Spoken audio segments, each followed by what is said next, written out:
Dari awal Allah subhanahu wa ta'ala menciptakan Adam dan menurunkan Adam alaihissalam di muka bumi ini, sampai hari kiamat nanti tidak ada agama yang Allah turunkan dan perintahkan untuk diterapkan kecuali Islam. Agama al-Islam ini bukan baru dibawa oleh baginda Nabi Muhammad sallallahu alaihi wasallam, tetapi semua nabi-nabi beragama Islam. Agama ini bukan agama baru. Tuhan kita satu. Ajaran yang diinginkan oleh Allah subhanahu wa ta'ala agar beriman kepadanya sama. Sebagaimana baginda Nabi SAW bersabda dalam hadis Bukhari, perumpamaan aku dengan nabi-nabi seluruhnya yang telah Allah utus ibarat seperti bangunan yang sangat indah, karena satu sama yang lain melengkapi, terus menerus saling berlanjut. Nabi yang sekarang akan mengingatkan akan datang nabi setelah saya bernama fulan, terus begitu. Dan tertinggal orang-orang mengelilingi rumah atau istana tersebut dan mengatakan indah sekali istana ini, mereka memujinya. Tertinggal satu buah tempat seperti batu bata. Mereka berkata, andai saja batu bata ini diletakkan pada tempatnya, sempurnalah bangunan ini. Kata Nabi SAW, akulah batu bata yang satu itu. Maka teman-teman sekalian, agama yang dibawa oleh para nabi-nabi satu, Islam. Yang terjadi perbedaan adalah penerapan syariatnya, hukum-hukumnya. Setiap nabi punya syariat. Ada syariat yang diterapkan pada nabi tertentu, lalu dihapus oleh Allah subhanahu wa ta'ala di nabi yang lain. Sebagaimana syariat Nabi Muhammad SAW banyak sekali menghapus syariat-syariat sebelumnya. Dan ada juga yang tetap berjalan. Seperti kasus perintah berbakti kepada kedua orang tua, silaturahim dengan kerabat, bersedekah, sujud, ibadah. Itu semuanya sudah ada dari dulu, bukan baru sekarang. Tetapi ada syariat-syariat dalam pengharaman dan penghalalan yang kadang-kadang Allah subhanahu wa ta'ala menggantinya atau dihapus dan diganti dengan yang lainnya. Oleh karena itu teman-teman sekalian, di dalam pembukaan kita harus memahami tidak ada agama lain, dan itu Allah kekalkan dalam Al-Quran. Surah Al-Imran, surah nomor 3 ayat 185. Dan ayat ini sudah sangat masyhur tentang firman Allah subhanahu wa ta'ala ini, yang berbunyi, maaf, ayat 85, bukan 185, ayat 85, yang bunyinya, wa may yabtaghi ghairal islami dinan falan yuqbala min wa huwa fil akhirati minal khasirin. Siapa yang coba-coba memilih selain al-Islam sebagai agama mereka, maka tidak akan diterima darinya, dan dia di akhirat nanti termasuk orang-orang yang rugi. Juga dalam firman Allah subhanahu wa ta'ala, masih surah Al-Imran, surah nomor 3 ayat 19, A'udzu billahi minasyaitonir rajim. Innad dina 'indallahil Islam wa ma ikhtalafa alladziina utul kitaba illa min ba'di ma ja'ahumul ilmu baghyan bainahum wa may yakfur bi ayatillahi fa innallaha sari'ul hisab. Sesungguhnya inna di sini digunakan harfu ta'kid dalam bahasa Arab, yang digunakan untuk memastikan sesuatu. Innad dina, sesungguhnya agama di sisi Allah yang diterima, yang benar, yang diturunkan dari langit hanya al-Islam. Dan tidaklah berselisih para orang-orang yang menuntut Alkitab, Yahudi dan Nasrani, kecuali setelah datang kepada mereka ilmu, dan itu semua baghyan bainahum, hanya karena iri dan dengki di antara mereka. Dan siapa yang kufur kepada ayat-ayat Allah, sesungguhnya Allah maha cepat hisabnya. Lalu bagaimana dengan Yahudi dan Nasrani, Ustaz? Itu bukan agama, itu buatan manusia. Isa alaihissalam dan Musa alaihissalam adalah muslim. Bahkan istilah Islam itu disebutkan oleh Nabi Ibrahim alaihissalam. Ayah, diberikan julukan ayah para nabi-nabi. Sebagaimana Allah subhanahu wa ta'ala menjelaskan dalam surah Al-Imran, masih surah yang sama, surah nomor 3 ayat 67. A'udzu billahi minasyaitonir rajim. Ma kana Ibrahimu yahudiyan wala nasraniyan walakin kana hanifan musliman wa ma kana minal musyrikin. Bukanlah Ibrahim itu seorang Yahudi, bukan juga seorang Nasrani, tapi dia adalah orang yang mengikuti ajaran yang hanif, muslim, hanifan musliman, dan bukan orang-orang yang berbuat kemusyrikan. Saudaraku seiman, memahami apa yang tadi kita sampaikan dalam pembukaan ini, maka bersyukurlah kepada Allah karena Anda berada di agama yang Allah subhanahu wa ta'ala perintahkan. Hanya saja ada hal yang perlu kita fahami. Allah Subhanahu wa taala dalam hadis yang sahih riwayat Al-Hakim dalam kitab Mustadraknya, kata Nabi SAW mengutus sekitar 120.000 nabi. Di antaranya 313 rasul. Di antaranya 313 rasul. Perbedaan antara yang wajib diimani adalah 25 nabi dan rasul bagi kita umat Muhammad SAW. Dan kita bersyukur kepada Allah karena kita hanya diperintahkan menghafal 25 ini. Ini aja masih banyak yang belum hafal. Saya yakin kalau saya tes di Indonesia sini masih banyak yang belum hafal.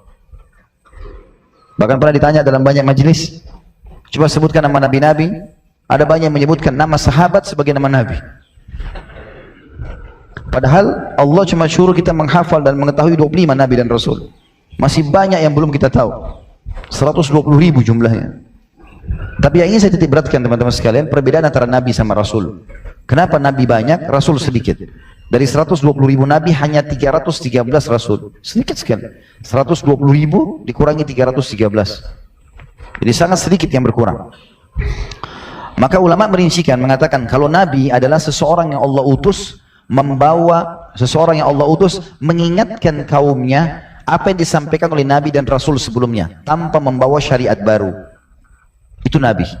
Kalau rasul, seseorang yang Allah utus membawa syariat baru, menghapus syariat sebelumnya. Makanya rasul tidak banyak. Pada saat Allah utus rasul, berarti akan ada perubahan syariat. Selama rasul tidak diutus, berarti nabi-nabi ini saling menyampaikan. Nabi ini meninggal, datang nabi setelahnya. Lalu mengingatkan, ingat ya, nabi sebelumku bilang ini halal, ini haram, terapkan. Hanya saling mengingatkan saja. Dan yang paling banyak mendapatkan nabi yang diutus adalah Bani Israel. Atau sekarang kebanyakan orang mengatakan mereka dengan orang-orang Yahudi. Teman-teman sekalian, kalau datang rasul di satu wilayah, maka sebelum Nabi Muhammad SAW, kita sekarang bicara dulu semua nabi dan rasul sebelum Nabi Muhammad SAW. Nanti akan kita fokus kepada Nabi Muhammad SAW. Semua nabi-nabi dan rasul yang diutus sebelum Nabi Muhammad SAW diutus khusus untuk kaumnya saja, bukan untuk semua wilayah. Dan kebanyakan mereka hidup sezaman, cuma beda lokasi dakwah. Contoh misal, Nabi Ibrahim alaihissalam, walaupun beliau kakeknya Nabi Muhammad SAW, bahkan dapat julukan ayahnya para nabi-nabi. Karena setelah Nabi Ibrahim alaihissalam, semua nabi-nabi datang dari keturunan beliau. Istri pertamanya Sarah punya anak Ishak, istri keduanya ya, itu memiliki anak Ismail, Hajar alaihissalatu wassalam. Dari kedua inilah turun nabi-nabi setelah itu. Dari Ishak turun Yakub, Yusuf, dan seluruh nabi-nabi yang turun setelah itu, ya, Ayyub, Daud, Sulaiman, Musa, Isa, ya, Ilyasa, Dzulkifli, ini semua dikenal dengan nabi-nabi Bani Israel. Dan Bani artinya keturunan, Israel nama lainnya Nabi Yakub. Nanti yang terakhir baru datang dari turunan Ismail, yaitu Nabi Muhammad SAW. Makanya Nabi Ibrahim punya julukan Abul Anbiya, bapaknya para nabi-nabi, karena semua nabi-nabi datang setelah itu dari keturunannya. Tetapi subhanallah, beliau nabi dan rasul, tetapi hanya untuk kaumnya. Lokasi dakwanya Nabi Ibrahim alaihissalam adalah Babilonia, Irak. Setelah Raja Namrud tidak mau beriman, lalu Nabi Ibrahim alaihissalam pindah ke Palestina, kemudian sempat melewati Mesir dan juga Mekah. Ini lokasi dakwah. Nabi Ibrahim alaihissalam tidak diwajibkan oleh Allah untuk mendatangi lokasi lain. Tugasnya berdakwah di situ saja. Ada sezaman dengan Nabi Ibrahim alaihissalam keponakannya sendiri, Nabi Lut alaihissalam, yang kita kenal dengan kisah kaumnya, kaum Lut yang suka dengan homoseksual, wa na'udzubillah. Itu keponakan Nabi Ibrahim alaihissalam, sezaman dengan Nabi Ibrahim alaihissalam. Dia beriman pada risalah Nabi Ibrahim alaihissalam, lalu Allah utus dia menjadi nabi juga. Lokasi dakwanya Jordania, tidak lokasi yang lain. Makanya sekarang para ahli sejarah pun sepakat, hampir sepakat mengatakan lokasi ditenggelamkannya kaum Lut, 9 desa mereka yang semua melakukan homoseksual yang Allah angkat lalu Allah balik, itu ada di Laut Mati yang ada di Jordania. Dan diyakini oleh sebagian orang-orang wilayah itu, saya pernah lewatin, ada sebuah batu berbentuk seperti manusia. Mereka mengatakan kemungkinan besar ini adalah kutukan Allah SWT kepada istri Lut yang tidak mau beriman kepada risalahnya. Tapi saksi bahasan kita, saudaraku seiman, adalah Nabi itu sezaman pada masa itu. Dan ada lokasi dakwah sendiri. Nabi Lut alaihissalam tidak punya kewajiban pergi ke lokasi lain. Contoh yang lain, Nabi Musa alaihissalam. Nabi Musa sezaman dengan 2 nabi yang lain, atau 3 nabi. Kalau adiknya sendiri Nabi Harun sezaman sama beliau satu lokasi dakwah. Tapi ada nabi lain, mertuanya Nabi Musa AS, namanya Nabi Shu'aib di negeri Madian, yang Allah sebutkan dalam surah Al-Qasas. Bagaimana Nabi Musa AS melarikan diri dari kejaran Fir'aun, lalu pergi ke Madian, lalu menikah dengan anaknya Shu'aib, gitu kan? Maka ini mertuanya Nabi, lokasi dakwanya Nabi Shu'aib Madian, yang Allah SWT binasakan mereka, ya. Kemudian juga sezaman dengan Nabi Musa AS adalah Nabi yang hidup di sekitar wilayah Asianya Turki, yaitu Nabi Khidir, yang Allah ceritakan dalam surah Al-Kahfi. Bahkan kita selalu setiap Jumat disuruh baca surah Al-Kahfi supaya mengenang kisah itu, ya.